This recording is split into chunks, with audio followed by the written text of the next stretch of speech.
दोस्तों नमस्कार, स्वागत है एक बार फिर से आज की बड़ी और ताजा खबरों में। आपको बता दें कि दिल्ली के तीनों बॉर्डर से किसानों की हुई घर वापसी, आज घर लौटेंगे राकेश टिकैत। वहीं यूपी में किसान नेता चुनाव लड़ेंगे तो क्या बीजेपी को होगा फायदा, सर्वे में हुआ बड़ा खुलासा। वहीं बीजेपी ने दिया महाविकास आघाड़ी सरकार को झटका, जीती 6 में से 4 सीटें। वहीं एसआईटी ने लखीमपुर खीरी कांड को बताया बड़ी साजिश। राहुल गांधी बोले मोदी जी फिर से माफी मांगने का टाइम आ गया है। वहीं टीएमसी सांसद महुआ मोइत्रा ने पीएम मोदी पर बोला हमला, कहा बहुत हुई गंगा में डुबकी, अजय मिश्रा को सरकार से बर्खास्त करें पीएम मोदी। वहीं अखिलेश यादव का बड़ा दावा, कहा यूपी चुनाव में कांग्रेस को नहीं मिलेगी एक भी सीट। वहीं योगी सरकार ने बनाया रिकॉर्ड, मुफ्त अनाज बांटने में डबल डोज देने वाला पहला राज्य बना यूपी। वहीं अखिलेश यादव से नहीं बनी बात, अब यूपी चुनाव में अपने दम पर चुनाव लड़ेगी आम आदमी पार्टी। वहीं अखिलेश यादव का बड़ा ऐलान, बोले आपस में टकराने से सरकार के डबल इंजन हो चुके हैं फेल। वहीं मायावती का बड़ा ऐलान, कहा पंजाब में अकाली दल के साथ मिलकर लड़ेंगे चुनाव। और भी बड़ी खबरों को जानने के लिए वीडियो को लाइक कर दें, चैनल को सब्सक्राइब कर लें और घंटी बटन जरूर दबा दें। वहीं पहली बड़ी खबर है दिल्ली के तीनों बॉर्डरों से किसानों की, जरूर दबा दें। वहीं पहली बड़ी खबर है दिल्ली के तीनों बॉर्डरों से किसानों की हुई घर वापसी, आज घर लौटेंगे राकेश टिकैत। यहां आपको बता दें कि किसान आंदोलन की समाप्ति के बाद भी राष्ट्रीय राजधानी दिल्ली का सिंघू बॉर्डर अभी तक नहीं खुल पाया है, क्योंकि प्रशासन की टीम यहां पर बनाई गई दीवारें और बड़े बड़े कंटेनर हटाए जाने में जुटी है। हालांकि इसके बाद भी गाड़ियां यहां पर रात में नहीं चल पाएंगी, क्योंकि सड़क पर कई जगह पर कीलें भी लगाई गई थी, उनको भी पूरे तरीके से हटाकर रिपेयर करना होगा, उसके बाद ही यहां पर गाड़ियां गुजर पाएंगी। आपको बता दें कि NH-24 यानी गाजीपुर बॉर्डर आज पूरे तरीके से खाली हो जाएगा। रविवार को यूपी गेट बॉर्डर पर मौजूद मंच को भी हटा लिया गया था। पुलिस ने गाजीपुर साइड में लगी बैरिकेडिंग हटाने का काम भी शुरू कर दिया है। आज किसान नेता राकेश टिकैत भी यूपी गेट पर हवन करने के बाद अपने गांव सिसौली के लिए रवाना हो जाएंगे। आपको बता दें कि किसान नेता राकेश टिकैत आज पूरे तरीके से दिल्ली को छोड़ देंगे। और ये बड़ी खबर, यदि यूपी में किसान नेता लड़ेंगे चुनाव तो क्या बीजेपी को होगा फायदा, सर्वे में हुआ बड़ा खुलासा। ये आपको बता दें कि उत्तर प्रदेश में अगले साल की शुरुआत में विधानसभा के चुनाव होंगे। चुनावों के मद्देनजर सत्तारूढ़ बीजेपी से लेकर समाजवादी पार्टी, बहुजन समाज पार्टी और कांग्रेस समेत तमाम क्षेत्रीय पार्टियों ने प्रचार में अपना दमखम झोंक दिया है। ये चुनाव ऐसे वक्त में हो रहा है जब देश में किसानों ने एक साल लंबा एक बड़ा आंदोलन किया है और उसमें सफल भी हुए हैं। ऐसे में किसान नेता अगर यूपी में चुनाव लड़ते हैं तो प्रदेश में किस पार्टी को फायदा होगा, ये सवाल काफी अहम है। आपको बता दें कि एबीपी न्यूज ने सी वोटर के साथ मिलकर लोगों से इस सवाल पर उनकी राय जानी है। किसान नेता चुनाव लड़ेंगे तो उत्तर प्रदेश में सत्ता पर काबिज बीजेपी को फायदा होगा या विपक्ष को फायदा होगा। इस सवाल पर 55% लोगों ने कहा कि इससे भारतीय जनता पार्टी को फायदा होगा, जबकि 45% लोगों का मानना था कि इससे विपक्ष को फायदा होगा। आपको बता दें कि सर्वे में यह भी सवाल किया गया कि अगर किसान नेता राजनीतिक दल में शामिल हुए तो इससे किसे फायदा होगा, बीजेपी या फिर विपक्ष को। इस सवाल पर 55% लोगों ने बीजेपी को ही फायदा मिलने का अनुमान लगाया, जबकि 45% लोगों ने कहा कि इससे विपक्ष को फायदा होगा। आपको बता दें कि ये एबीपी न्यूज सी वोटर का सर्वे है। आपकी नजरों में किसको फायदा होगा, अपनी राय हमें वीडियो लाइक कर कमेंट बॉक्स में जरूर दें। और ये बड़ी खबर, बीजेपी ने दिया महाविकास आघाड़ी सरकार को बड़ा झटका, जीती 6 में से 4 सीटें। ये आपको बता दें कि महाराष्ट्र विधान परिषद की 6 सीटों पर हुए चुनाव में भारतीय जनता पार्टी ने सत्तारूढ़ महाविकास आघाड़ी सरकार को झटका देते हुए नागपुर सहित 4 सीटों पर जीत दर्ज की है। पार्टी ने अकोला, बुलढाणा, वाशिम सीट शिवसेना से छीन ली है। महाराष्ट्र विधानसभा में नेता प्रतिपक्ष देवेंद्र फडणवीस ने बीजेपी की जीत पर प्रतिक्रिया देते हुए कहा कि बीजेपी ने एमबीए के इस मिथक को तोड़ दिया है कि तीनों दल शिवसेना, एनसीपी और कांग्रेस राज्य में मिलकर सभी चुनाव जीत सकते हैं। चुनाव आयोग ने 10 दिसंबर को महाराष्ट्र विधान परिषद की 6 सीटों पर मतदान की घोषणा की थी। आपको बता दें कि बृहन्मुंबई नगर निगम की 2 सीटों पर हुए चुनाव में शिवसेना और बीजेपी ने एक-एक सीट पर निर्विरोध जीत हासिल की है। महाराष्ट्र कांग्रेस के अध्यक्ष नाना पटोले पर कांग्रेस नेता वामन कुले ने निशाना साधते हुए उन पर निरंकुश तरीके से व्यवहार करने का आरोप लगाया और उनके इस्तीफे की मांग की है।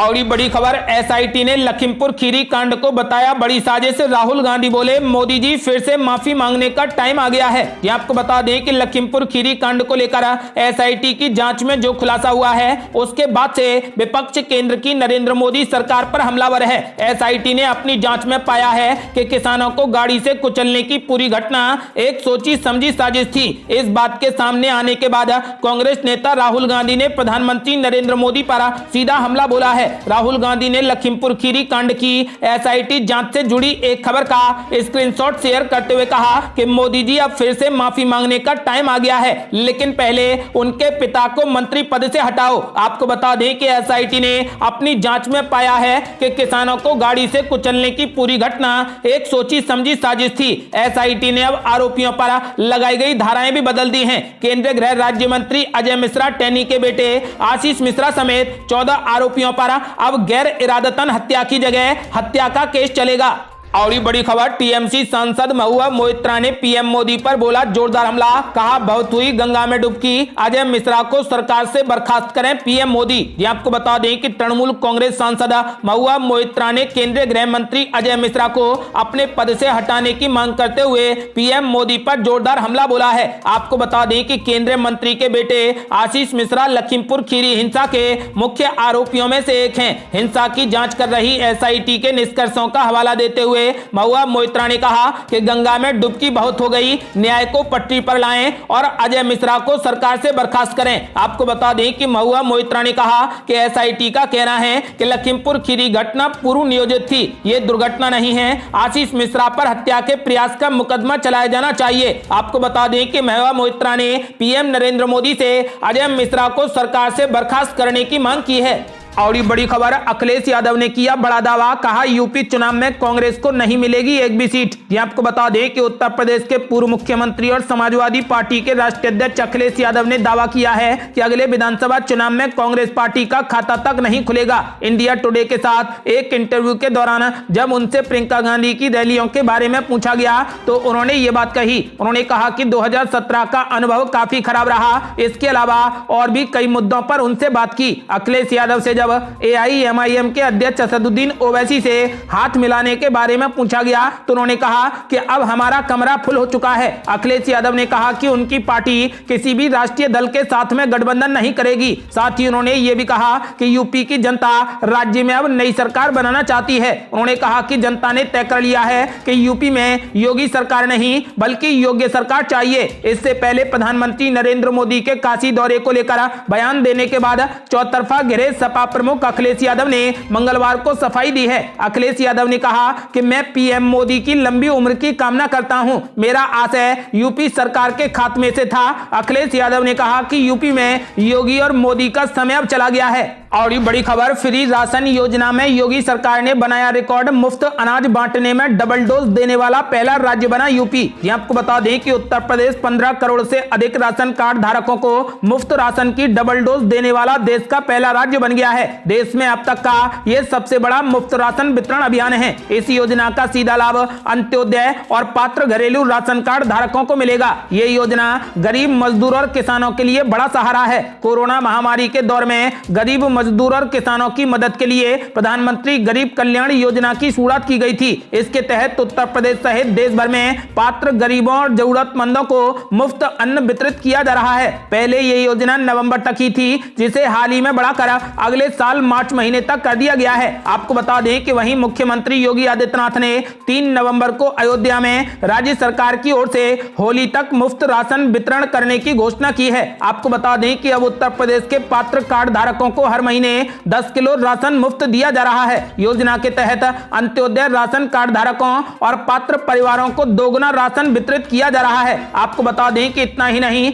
यूपी सरकार राशन कार्ड धारकों को महीने में 2 बार गेहूं और चावल मुफ्त दे रही है। राशन दुकानों से दाल, खाद्य तेल और नमक भी बिल्कुल फ्री दिया जा रहा है। बता दें कि प्रदेश सरकार ने कोरोना काल में भी गरीबों और बेसहारा लोगों की मदद की थी। योगी सरकार ने 80,000 कोटेदारों के माध्यम से राशन वितरण अभियान को हर गरीब तक पहुंचाने का बड़ा काम किया है। आपको बता दें कि अब यूपी मुफ्त अनाज बांटने में डबल डोज देने वाला पहला राज्य बन गया है।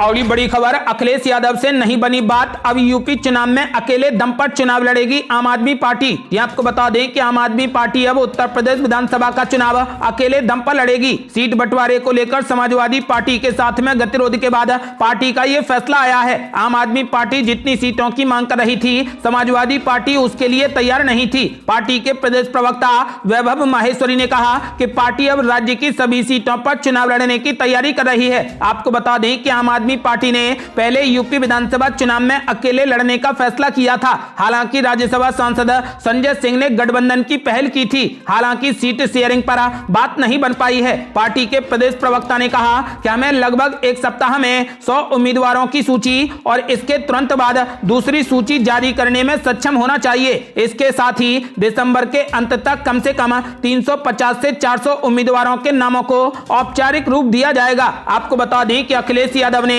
आम आदमी पार्टी के साथ में गठबंधन नहीं किया है, जिसके बाद आम आदमी पार्टी ने यूपी में अकेले दम पर चुनाव लड़ने का ऐलान कर दिया है। और ये बड़ी खबर, अखिलेश यादव ने भाजपा पर बोला जोरदार हमला, बोले आपस में टकराने से सरकार के डबल इंजन हो चुके हैं फेल। ये आपको बता दें कि उत्तर प्रदेश में अगले साल होने वाले राज्य विधानसभा चुनाव में 400 सीटें जीतने का दावा करते हुए समाजवादी पार्टी के अध्यक्ष अखिलेश यादव ने भारतीय जनता पार्टी पर कटाक्ष किया है और कहा कि डबल इंजन की सरकार अब पूरे तरीके से फेल हो चुकी है। दोनों इंजन आपस में टकरा गए हैं और अब जनता की निगाहें समाजवादी पार्टी की ओर टिकी हैं। समाजवादी विजय रथ यात्रा के अगले चरण की शुरुआत करने से पहले पुलिस लाइन में पत्रकारों से बातचीत में अखिलेश यादव ने मंगलवार को कहा कि उत्तर प्रदेश में कानून व्यवस्था पूरे तरीके से फेल हो गई है। बहु बेटियों की इज्जत और आबरू भी प्रदेश में सुरक्षित नहीं है। मुख्यमंत्री योगी आदित्यनाथ माफियाओं के घर पर बुलडोजर चला रहे हैं, मगर ये नहीं बता रहे कि वे कब जौनपुर, बनारस, चंदौली और भदोही के माफियाओं की सूची जारी करेंगे। उन्होंने कहा कि किसानों के आंदोलन ने भाजपा सरकार को झुकने पर मजबूर कर दिया। केंद्र की बीजेपी सरकार ने तीनों काले कानून वापस लेकर साबित कर दिया है कि अब भाजपा के दिन लदने वाले हैं। आपको बता दें कि काशी विश्वनाथ कॉरिडोर के लोकार्पण के मौके पर मुख्यमंत्री योगी के बयान पर तंज कसते हुए उन्होंने कहा कि गांधी के हत्यारे को समर्थन करने वाली पार्टी अब हमें राष्ट्रपिता के सपने पूरे करने की बात कर रही है। योगी ये बयान देकर लोगों को भ्रमित करने की कोशिश कर रहे हैं, जबकि जनता जानती है कि गांधी की विचारधारा से भाजपा का कोई भी लेना देना नहीं है। अखिलेश यादव ने कहा जिस तरीके से छोटे छोटे दलों ने गठबंधन कर सपा का साथ दिया है, उसे यह बात साबित हो गई है कि एक बार फिर 2022 में सपा की सरकार बनने जा रही है। एक सवाल के जवाब में उन्होंने कहा कि भाजपा लाल रंग का मायने नहीं समझती, ये रंग भावनाओं का होता है, खुशी और शौर्य का प्रतीक होता है, क्योंकि शादी के जोड़े में लाल रंग रहता है और सिंदूर भी लाल रहता है। सपा अध्यक्ष ने दावा किया कि उनकी पार्टी जनता के साथ मिलकर भाजपा को प्रदेश और देश से हटा देगी। इसके साथ ही कहा कि यूपी विधानसभा चुनाव 2022 में समाजवादी पार्टी 400 सीटें जीतेगी।